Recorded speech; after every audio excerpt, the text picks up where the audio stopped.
Hello to all. तो कैसे हो आप सब। आज की इस वीडियो में हम क्वेश्चंस नहीं करके हम थ्योरेटिकल पढ़ने वाले हैं। कौन सा टॉपिक? Radio biology.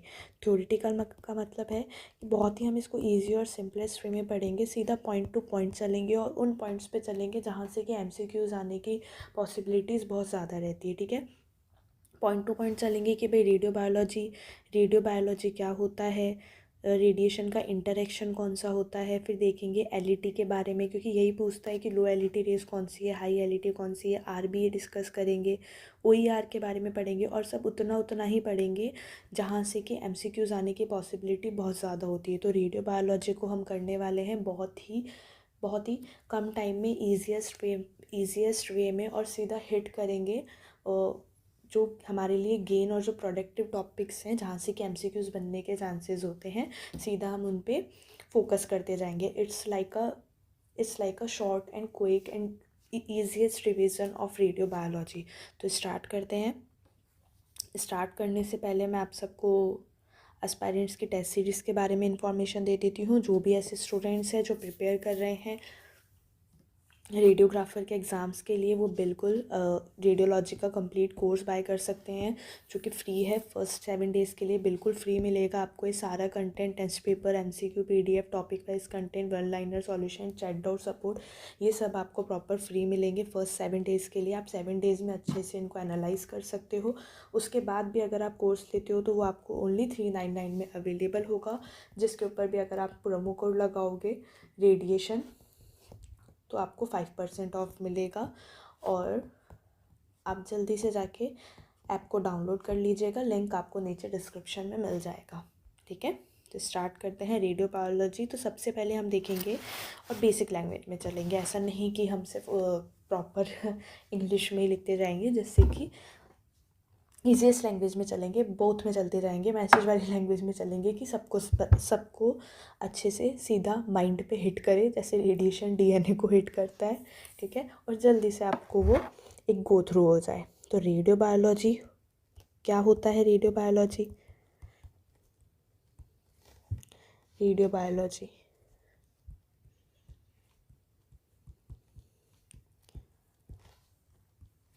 क्या, जो रेडिएशन का अफेक्ट होगा किस पे?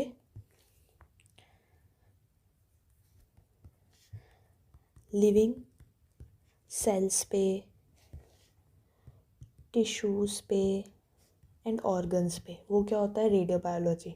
ठीक है, रेडियो बायोलॉजी क्या होता है? जो रेडिएशन का अफेक्ट बताएगा कि रेडिएशन का लिविंग सेल्स पे, टिश्यूज़ पे और ऑर्गन्स पे क्या अफेक्ट हो रहा है।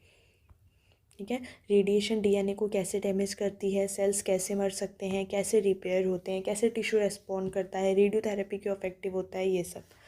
नेक्स्ट हम देखेंगे रेडिएशन का इंटरेक्शन। तो अगर मैं बात करूँ रेडिएशन का इंटरेक्शन, मतलब कि रेडिएशन लिविंग सेल्स और इन पे अफेक्ट तो कर रही है, लेकिन लिविंग सेल्स, टिश्यू, ऑर्गन, उन सब के साथ इंटरेक्ट कैसे कर रही है। ठीक है, पूरी वीडियो में आपको सिर्फ जो मैं बोल रही हूँ ना वो फोकसली सुनना है। ठीक है, हो सकता है कि मैं कुछ लिखने से स्किप हो जाऊँ, लेकिन जो बोल रही हूँ वो लाइन टू लाइन अच्छे से सुनना है। तो रेडिएशन इंटरेक्शन जो है कि रेडिएशन कैसे इंटरेक्ट कर रही है सेल्स के साथ, तो या तो ये डायरेक्ट इंटरेक्ट करेगी या फिर इनडायरेक्ट करेगी। अब हम देखते हैं भाई डायरेक्ट इनडायरेक्ट क्या होता है। तो सबसे पहले हम डायरेक्ट इंटरेक्शन देख लेते। ठीक है, डायरेक्ट एक्शन के अंदर क्या है? डायरेक्ट एक्शन के अंदर जो रेडिएशन है, ठीक है, जो रेडिएशन है वो डायरेक्टली डीएनए को हिट कर रही है। रेडिएशन है वो डायरेक्टली डीएनए को हिट कर रही है, डायरेक्टली इसका डबल स्ट्रैंड ब्रेक कर रही है। अब ये डायरेक्टली जाके सीधा ही पॉइंट पे जा रही है, डबल स्ट्रैंड ब्रेक कर रही है, सीधा डीएनए को कर रही है। तो ये क्या हो जाएगा? लीथल का मतलब क्या हो जाता है? जानलेवा। तो ये तो हो गई डायरेक्ट एक्शन की बात। ठीक है, ये तो हो गई डायरेक्ट एक्शन की बात कि रेडिएशन ने डायरेक्टली डीएनए को हिट किया, डबल स्ट्रैंड ब्रेक किया और लीथल हो गया, ये जानलेवा। नेक्स्ट हम देख लेते हैं इनडायरेक्ट एक्शन की बात। इनडायरेक्ट में क्या हो रहा है? इनडायरेक्ट में क्या होगा? वाटर का रेडियोलाइसिस होगा। ठीक है, जैसे ही रेडिएशन ने इंटरेक्शन किया तो सबसे पहले क्या होगा, वाटर का रेडियोलाइसिस होगा, ब्रेकडाउन होगा, फ्री रेडिकल्स का फॉर्मेशन होगा, ठीक है, फ्री रेडिकल्स का फॉर्मेशन होगा और फिर डीएनए डैमेज होगा, ठीक है। यहाँ पे क्या हो रहा है, फ्री रेडिकल बन रहे हैं और फिर डीएनए डैमेज हो रहा है। ये मोस्ट इम्पॉर्टेंट है लो एलईटी रेडिएशन के लिए। मतलब कि इनडायरेक्ट के अंदर तो फ्री रेडिकल बन रहा है, डायरेक्ट के अंदर वो सीधा डीएनए को हिट कर रहा है, ठीक है। तो ये इनडायरेक्टली हिट कर रहा है ना। तो ह्यूमन बॉडी की अगर मैं बात करूँ तो ह्यूमन बॉडी के अंदर जो डीएनए डैमेज हो रहा है, डीएनए डैमेज का जो 2/3, ठीक है, जो 2/3 जो डीएनए डैमेज हो रहा है वो इनडायरेक्ट एक्शन से ही होता है। किससे होता है, इनडायरेक्ट एक्शन से। अब ये क्वेश्चन आ सकता है कि ह्यूमन बॉडी के अंदर जो डीएनए डैमेज है वो मेनली कौन से एक्शन से हो रहा है, तो जो 2/3 पार्ट है वो कौन से हो रहा है, direct 2/3 time direct action, indirect action से ही जो डीएनए है वो डैमेज हो रहा है ह्यूमन बॉडी के अंदर, ठीक है। नेक्स्ट अब हम देख लेते हैं, नेक्स्ट हम देखेंगे what is linear energy transfer. LET क्या होता है, एलईटी से भी क्वेश्चन आ जाते हैं भाई। ये हम उस पॉइंट पे चल रहे हैं कि जो क्वेश्चन पूछ लेता है वो आपसे एमसीक्यूज़ में कि भाई यहाँ से वो पूछ सकता है, उन पे हम फोकस कर रहे हैं इस वीडियो के अंदर। तो लीनियर एनर्जी ट्रांसफ़र एलईटी होता क्या है कि जो रेडिएशन है, रेडिएशन कितनी एनर्जी डिपॉजिट करता है पर यूनिट लेंथ, वो क्या हो जाता है, लीनियर एनर्जी ट्रांसफ़र। रेडिएशन कितनी एनर्जी डिपॉजिट करता है per unit length,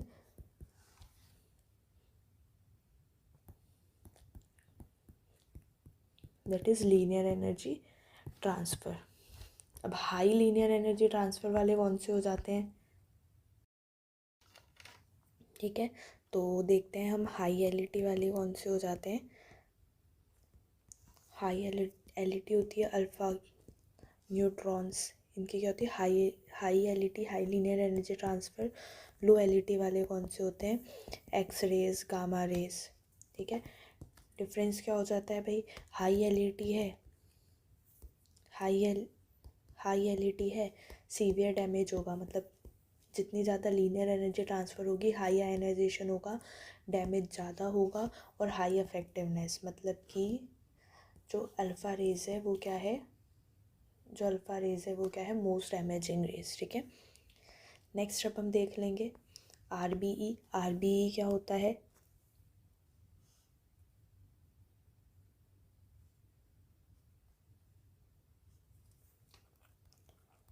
आरबीई that is relative biological effectiveness.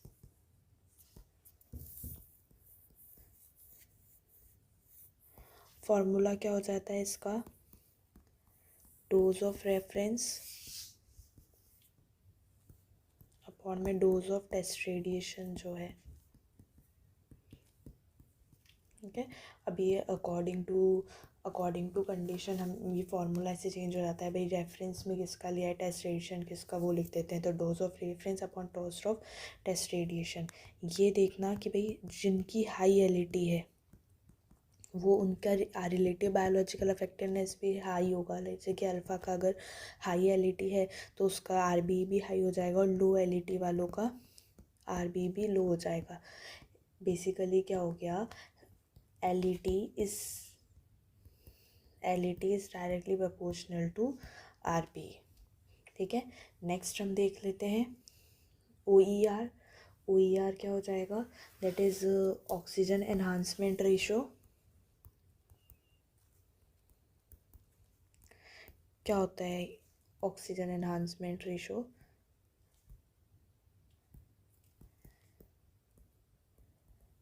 जो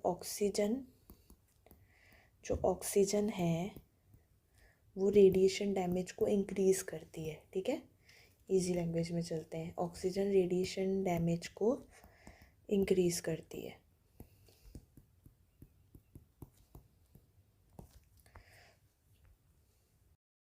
ठीक है। भाई जो ऑक्सीजन है वो रेडिएशन डैमेज को बढ़ा रही है, तो जो लो एलईटी है जो कम डैमेज करेगी उसके अंदर ऑक्सीजन एनहांसमेंट रेशियो ज़्यादा होगा, हाईएस्ट होगा। कितना हो जाता है? ऑलमोस्ट 3। और जो हाई एलईटी है तो ऑलरेडी डैमेजिंग है, तो उसके अंदर जो OER है वो क्या हो जाएगा? लोवेस्ट। कितना होता है? अप्रॉक्सीमेटली 1। ठीक है। बेसिकली अगर मैं वन लाइन में बात करूँ इन सब की तो क्या हो जाएगा? हाई एलईटी है तो high RBE and low OER। ठीक है, क्लियर है? यही पूछेगा क्वेश्चन, या तो पूछ देगा हाई एलईटी वाले कौन सी होती है, RBE कितनी होती है, लो ER क्या होता है, ऑक्सीजन के प्रेजेंस में क्या होगा, तो ऑक्सीजन रेडिएशन डैमेज को बढ़ाता है। लो एलईटी में हाई OER यूज़ करते हैं, कहाँ कितना कर सकते हैं? और अप्रॉक्सीमेटली 3। हाई एलईटी में OER लो होता है, कितना होता है? अप्रॉक्सीमेटली 1। तो यही सब है याद करने वाली। एक क्विक ओवर थ्रू रिवीजन है ये रेडियो बायोलॉजी का। मैं ये नहीं कह रही हूँ जिन्हें पता ही नहीं रेडियो बायोलॉजी क्या होता है कि उन्हें पता पड़ जाएगा, नहीं। बट हाँ, ये है कि जिसको थोड़ा भी पता है और वो फोकस कर लेगा इन सब लाइंस पे, तो वो जो MCQs आने वाले हैं ना अपने एग्ज़ाम में, वो बिल्कुल आप सॉल्व कर सकते हो। ठीक है, क्योंकि अगर हम जीरो से चलेंगे तब तो वो हम शायद कंप्लीट नहीं कर पाएंगे एग्ज़ाम से पहले। बट हम सीधा पॉइंट टू पॉइंट ही चलेंगे कि हाँ क्वेश्चंस इसमें से बन सकते हैं, then it will be beneficial for us. Next क्या हो जाएगा? सेल साइकिल की रेडियो सेंसिटिविटी। भाई यहाँ से तो क्वेश्चन आता ही है। सेल साइकिल की रेडियो सेंसिटिविटी मतलब कि कौन सा फेज़ रेडियो सेंसिटिव होगा, कौन सा फेज़ रेडियो रेजिस्टेंट होगा। तो जो मोस्ट रेडियो सेंसिटिव फेज़ तो कौन सा हो जाएगा? G2 and M phase. ठीक है, G2 and M phase. Moderate कौन सा हो जाता है? मॉडरेट हो जाता है हमारा G1 फेज़। लीस्ट सेंसिटिव कौन सा हो जाता है? तो लीस्ट सेंसिटिव हो जाता है हमारा S phase, that is synthesis phase, जहाँ पे DNA रिपेयर मैक्सिमम होता है। ठीक है, लीस्ट सेंसिटिव है ये। यहाँ पे जो DNA रिपेयर है वो मैक्सिमम होगा, ये भी ध्यान रखना। तो क्या पता पड़ा? मोस्ट रेडियो सेंसिटिव आ गया तो क्या आंसर दोगे? G2 और M फेज़। मॉडरेट वाला कौन सा होता है? G1 phase. लीस्ट सेंसिटिव कौन सा हो जाएगा? S phase. यहाँ पे जो DNA रिपेयर है वो मैक्सिमम हो जाएगा। ठीक है, अब हम रेशो वाली बात कर लेते हैं कि भाई जो radio sensitive versus radio resistant tissue कौन से हैं।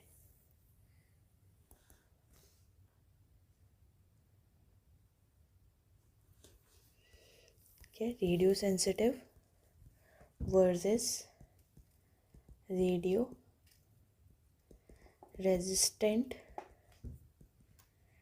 टिश्यूज़। तो मैं बात करूँ मोस्ट रेडियो सेंसिटिव की, तो मोस्ट रेडियो सेंसिटिव टिश्यू कौन से हो जाएंगे? लिम्फोसाइट्स हो गए। लिम्फोसाइट्स क्या है? एकदम मोस्ट रेडियो सेंसिटिव है। लिम्फोसाइट्स हो गया, बोन मैरो हो गया, गोनेट्स हो गए,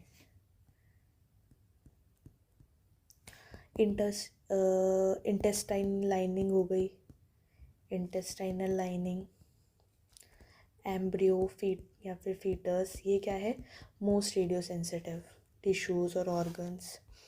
नेक्स्ट अब हम देख लेते हैं रेडियो रेजिस्टेंट। तो मोस्ट जो रेडियो रेजिस्टेंट है वो कौन सा हो जाएगा? Neurons, then muscles, then cartilage, ये किडनी, पैंक्रियास। तो ये वो टिश्यूज़ और ऑर्गन्स है जो क्या होंगे? Most radio resistant. ठीक है, क्लियर है? अब हम देख लेते हैं DNA डैमेज टाइप्स को।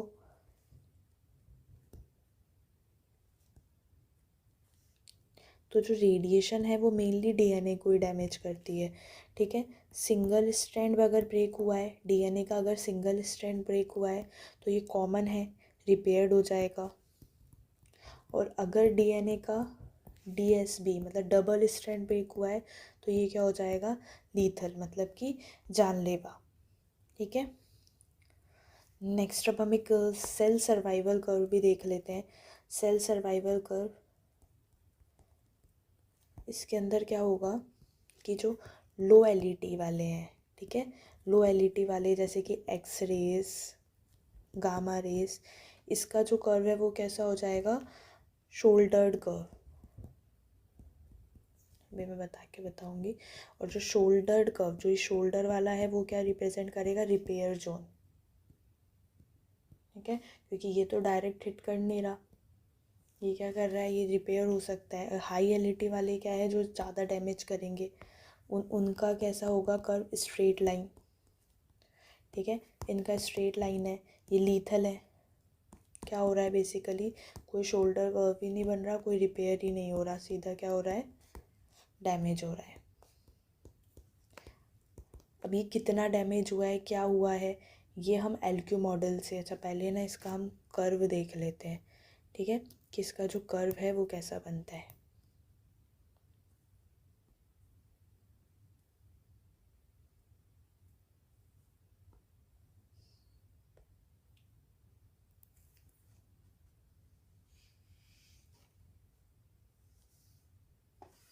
तो देखो, ये तो हो जाएगा लॉग सर्वाइविंग फ्रैक्शन। ठीक है, लॉग सर्वाइविंग फ्रैक्शन, और ये क्या हो जाएगा, डोज। यहाँ से है तो हाई एलईटी वाले का तो क्या बन जाएगा, स्ट्रेट लाइन, है ना। और जो लो एलईटी वाले हैं उसका क्या आ जाएगा, कर्व। ठीक है, तो ये तो कौन से हो गए, लो एलईटी वाले, और ये क्या हो गया, हाई एलईटी वाला। ठीक है, ऐसा बनता है। क्लियर है, मे बी थोड़ा परफेक्ट नहीं है तो आप देख लेना, बाकी समझा दिया है। लो एलईटी में क्या है, शोल्डर कर्व, ये जो शोल्डर वाला पोर्शन है ये रिपेयर हो सकता है। हाई एलईटी स्ट्रेट लाइन है, नो शोल्डर नो रिपेयर। ठीक है, क्लियर है। नेक्स्ट अब हम देखते हैं कि अच्छा एक चीज़ और, कि भाई कितना कितना डैमेज हुआ है, क्या है, ये किससे होता है, एलक्यू मॉडल।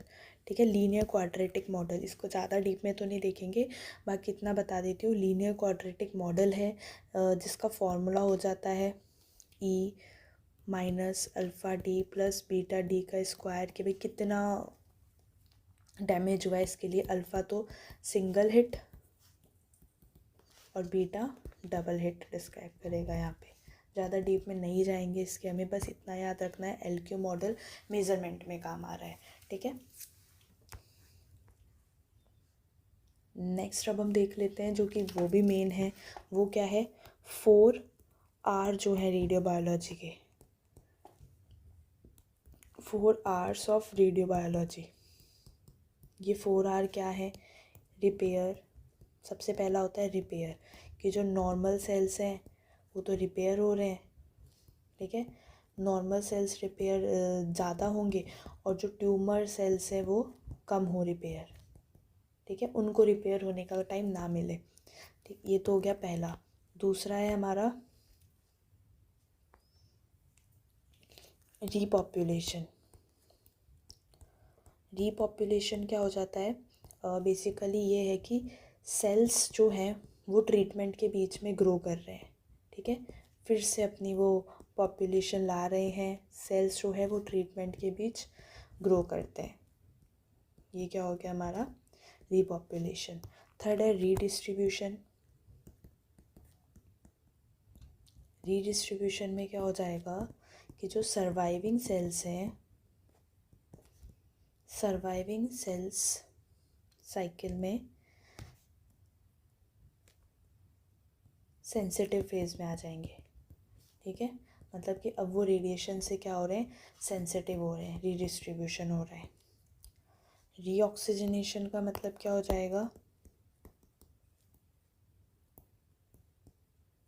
जो हाइपोक्सिक सेल्स हैं, ठीक है, कमी वाले जो ऑक्सीजन की कमी वाले, वो रीऑक्सीजनेट होंगे। रीऑक्सीजनेशन में जो हाइपोक्सिक सेल्स है वो रीऑक्सीजनेटेड होंगे और क्या बन जाएंगे, रेडियो सेंसिटिव, क्योंकि अगर ऑक्सीजन है तो फिर वो रेडिएशन की टूवर्ड्स ज़्यादा सेंसिटिव बन जाएंगे, देखा था हमने।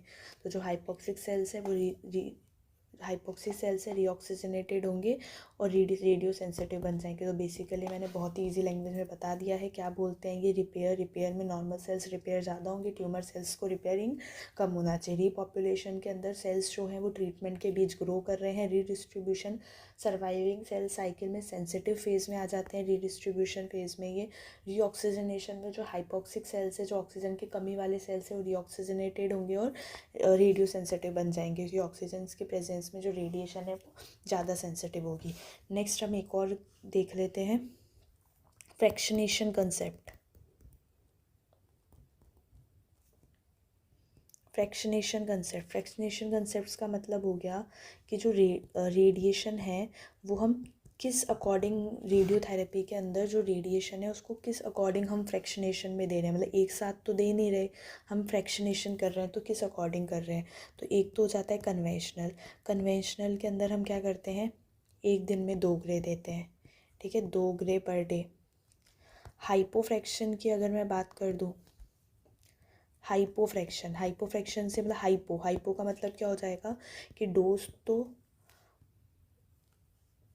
नहीं, हाइपोफ्रैक्शन स्मॉल फ्रैक्शन मतलब कि डोज तो ज़्यादा है, लार्ज डोज है, लेकिन हमने उसको कुछ ही फ्रैक्शंस में बांटा है, ठीक है। अब ये डिपेंड करता है कि भाई ट्यूमर कौन सी लोकेशन पे है, ट्यूमर कौन सी स्टेज पे है, पेशेंट की क्या कंडीशन है, मशीन कौन सी, ये इन सब पे यूज़ करता है कि कौन सा फ्रैक्शनेशन हम प्रेफर करेंगे। हाइपर फ्रैक्शन के अंदर क्या हो जाता है कि स्मॉल डोज है और उसको हम दे रहे हैं मल्टीपल फ्रैक्शंस पर डे।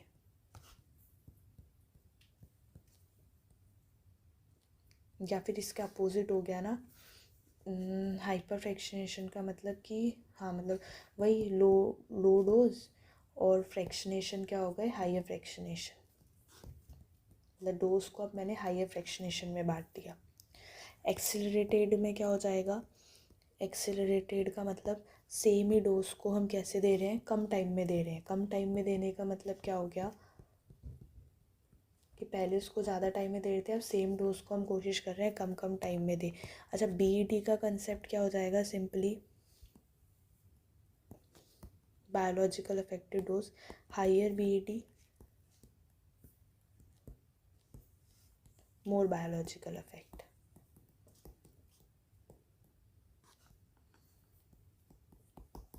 ठीक है। अच्छा, नेक्स्ट एक चीज़ और देख लेते हैं क्योंकि ये भी पूछ लेता है।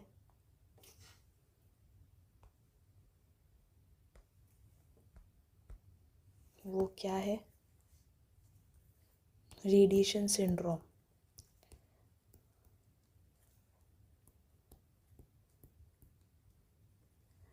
ठीक है। रेडिएशन सिंड्रोम कि जो होल बॉडी एक्सपोजर हो रही है,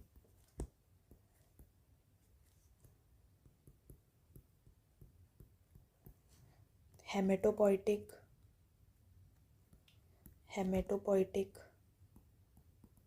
तो हेमेटोपोइटिक के अंदर क्या, किसके अंदर होगी ये हेमेटोपोइटिक वाली, कितने से कितने ग्रे में।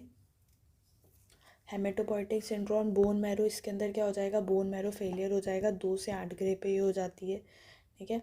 2 से 8 ग्रे के बीच में बोन मैरो फेलियर, <2 वाले में क्रोमोसोमल एब्रेशन हो जाएंगे, है ना। जीआई सिंड्रोम है फिर,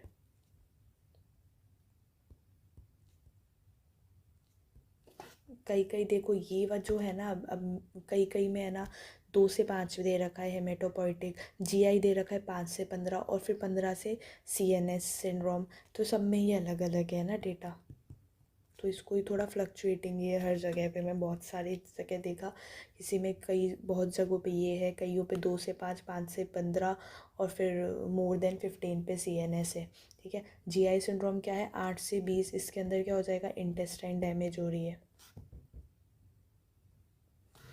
अब जो सीएनएस वाला है, सेंट्रल नर्वस वाला, वो किस पे हो रहा है, मोर देन 20 to 30 ग्रे में, ठीक है, और उससे भी ज़्यादा है तो और जल्दी डेथ हो जाएगी। इसमें डेथ इन आवर्स हो रही है, फिर may be death in minutes, ठीक है।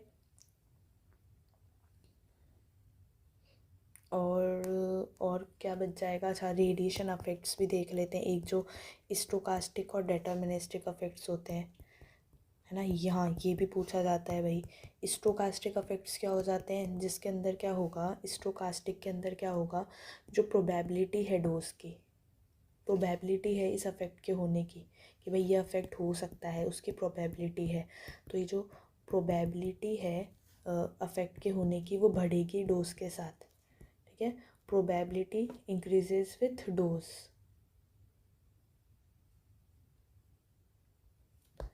ठीक है।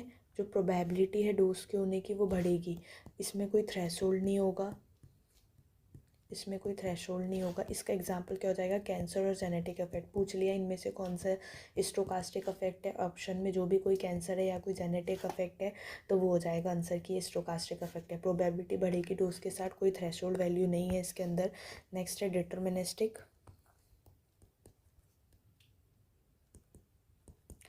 डेटर्मिनिस्टिक इफेक्ट में क्या हो जाएगा, डेटर्मिनिस्टिक इफेक्ट के अंदर सीवियरिटी बढ़ेगी डोज के साथ, ठीक है, सीवियरिटी इंक्रीजेज विथ डोज। इसका थ्रेशोल्ड होता है, ठीक है, इसका थ्रेशोल्ड वैल्यू होती है कि भाई इतनी ही पर्टिकुलर पे डिटर्मिनिस्टिक इफेक्ट शो करना शुरू करेगी। इसमें हो जाते हैं जैसे कि स्किन बर्न हो गया, एरिथीमिया हो गया, कैटरेक्ट हो गया, फाइब्रोसिस हो गया, ये डिटर्मिनिस्टिक इफेक्ट्स के एग्जांपल है, ठीक है। क्लियर है, आई होप कि मैंने मेन चीज़ें कवर कर दी हो जो जिसमें से क्वेश्चंस आ सकते हैं। तो ऐसा नहीं है कि मैंने पूरी रेडियो बायोलॉजी आपको कवर करवा दी, because it is a vast, ठीक है, बहुत बड़ा है ये, वाइड है ये, बहुत ज़्यादा वास्ट है। मैंने आपको फोकस करवाया है पॉइंट टू पॉइंट उन टॉपिक्स पे जिसमें से क्वेश्चन आ सकता है। अच्छा, 1 पेज सुपर समरी और कर लेते हैं हम, जिसके अंदर हम देखेंगे क्या जो डीएनए है वो क्या था, हमने देखा अभी तक, वो क्या है, मोस्ट रेडियो सेंसिटिव मॉलिक्यूल है, मोस्ट रेडियो सेंसिटिव मॉलिक्यूल है, मॉलिक्यूल यहाँ तक ना, मॉलिक्यूल। G2 और M क्या थे हमारे, most radio sensitive face.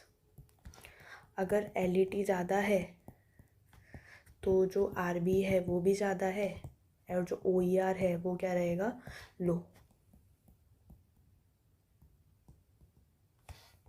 Indirect action dominates, मतलब इनडायरेक्ट एक्शन डोमिनेट होगा किसके अंदर, ह्यूमन बॉडी के अंदर, कितना, 2/3, जिसके अंदर क्या हो रहा है, फ्री रेडिकल का प्रोडक्शन हो रहा है किसके अंदर, 2/3 ह्यूमन बॉडी में, ठीक है। 4R हमने एक्सप्लेन कर दिए, वो हमने वो डोज रेंज देख ली, ठीक है। आई होप कि ऑलमोस्ट जितने भी ऐसे टॉपिक्स है रेडियो बायोलॉजी के जिसमें से क्वेश्चन पूछ लेते हैं उस पर मैं फोकस कर पाई होगी और आपके लिए फ्रूटफुल रहा होगा। Thanks for watching. प्लीज़ इस वीडियो का जैसा भी आपको फीडबैक लग रहा है कि हाँ बेनिफिशियल थी, नहीं थी, कुछ चीज़ें मिस हो रही है या फिर रफ है, तो प्लीज़ मुझे ऑनेस्ट फीडबैक आप कमेंट सेक्शन में दोगे तो I think that will be better, ठीक है, जिससे कि मैं और टॉपिक पे बनाऊँ या फिर नहीं बनाऊँ, इसका मुझे आइडिया लगे, ठीक है। Okay, thanks for watching. Like, comment, share and subscribe the channel. और टेस्ट सीरीज़ जो कोर्स है एस्पायरेंट्स का, उसको ज्वाइन करने के लिए लिंक आपको नीचे डिस्क्रिप्शन में मिल जाएगा। Okay, thank you.